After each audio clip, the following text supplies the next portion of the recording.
Oke, salam sejahtera untuk kita semua. Dalam video ini saya akan menjelaskan tentang genetika dan pemulihan ikan. Submaterinya adalah manipulasi gen transgenik. Sebelumnya saya izin memperkenalkan nama saya dulu. Nama saya Antonius Paulus Mariano Koten. Nomor induk mahasiswa 191301030. Saya dari kelas BDPA. Oke, langsung ke materinya. Pemanfaatan keanekaragaman hayati melalui bioteknologi modern atau yang dikenal sebagai rekayasa genetika memberi peluang untuk menunjang produksi pertanian, ketahanan pangan, dan peningkatan kualitas hidup manusia seiring dengan kemajuan ilmu pengetahuan dan teknologi, terutama dengan perkembangan ilmu genetika dan bioteknologi modern. Sumber hayati telah dapat digunakan untuk menghasilkan sumber-sumber baru, senyawa kimia, gen, varietas, dan produk bioteknologi lainnya, baik untuk tujuan ilmiah maupun tujuan komersial. Salah satu hasil dari ilmu genetika dan bioteknologi modern adalah transgenik.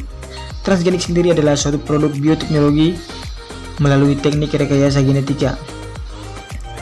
Pemindahan materi genetika atau gen dari suatu organisme untuk dikombinasikan ke dalam materi genetika organisme lainnya, yang bertujuan agar gen yang dipindahkan akan diekspresikan oleh organisme yang menerima gen tersebut.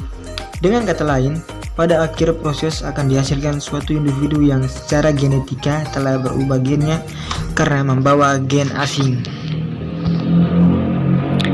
Teknik transfer gen antara lain sebagai berikut. Yang pertama, mikroinjeksi. Yang kedua, elektroforesis. Dan yang ketiga, dengan menggunakan metode alternatif. Kita masuk yang pertama, mikroinjeksi. Mikroinjeksi adalah teknik yang dikembangkan dari teknik produksi tikus transgenik, yang merupakan teknik yang umum digunakan dalam introduksi gen pada ikan. Gen yang akan diintroduksikan disuntikan ke sel menggunakan gelas pipet yang sangat kecil. Pekerjaan ini dilakukan di bawah mikroskop dengan bantuan sebuah mikromanipulator pengatur gerak jarum suntik dan volume larutan DNA yang akan disuntikan.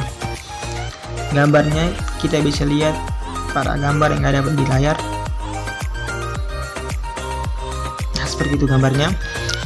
Kita lanjut ke elektroforesis. Elektroforesis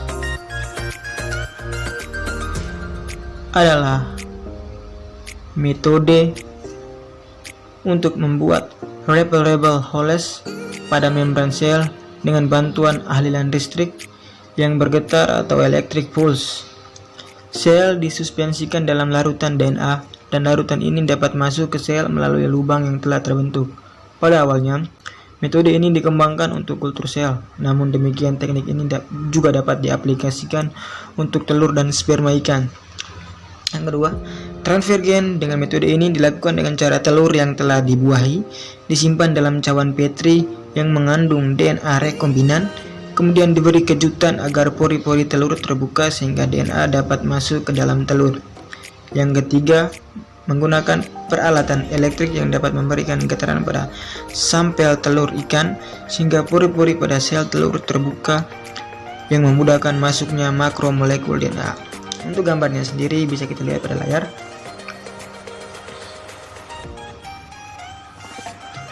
Kita lanjut.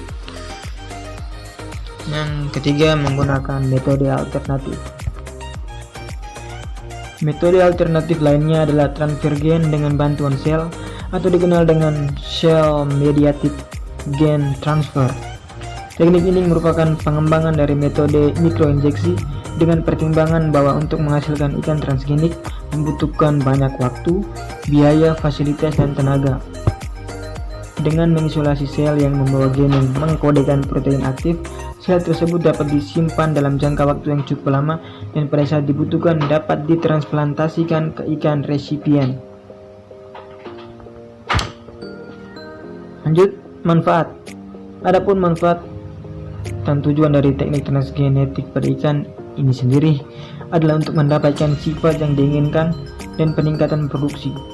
Kemungkinan karakteristik yang dapat dikembangkan atau diciptakan melalui teknologi ini antara lain: yang pertama, tumbuh lebih cepat; yang kedua, tahan terhadap penyakit; yang ketiga, memiliki komposisi nutrisi yang lebih baik; yang keempat, memiliki rasa dan kualitas yang lebih baik; yang kelima, memiliki bentuk tubuh dan warna yang unik dan indah, khususnya ikan hias. Lanjut, metode penerapan. Konsep transgenik pada ikan. Setiap spesies ikan mempunyai kemampuan tumbuh yang berbeda-beda.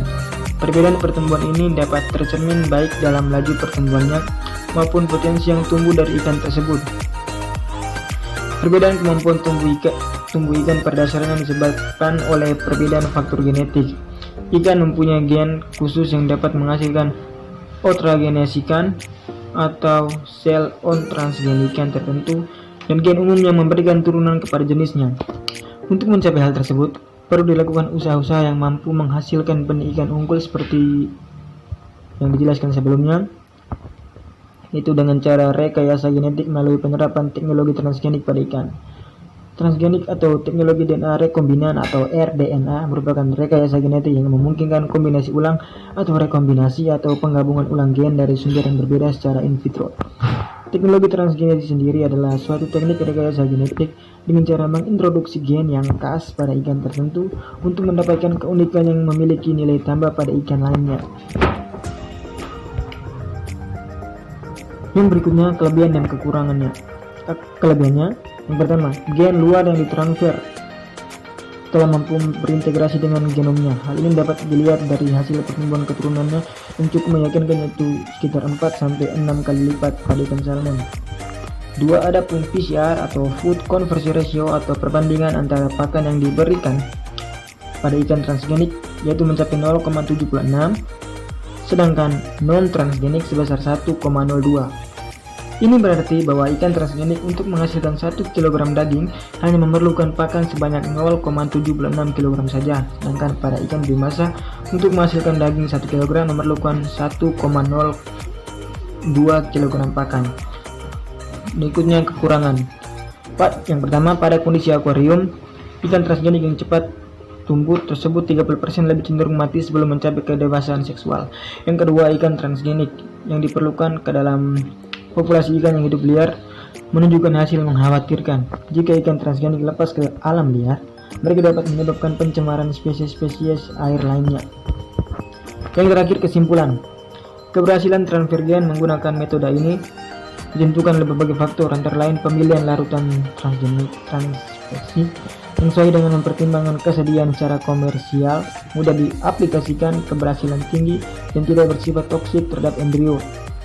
Teknik transfer gen antara lain mikroinjeksi, elektroforesis, metode alternatif lainnya, yang mana ketiga teknik ini mempunyai kelebihan dan kekurangannya masing-masing.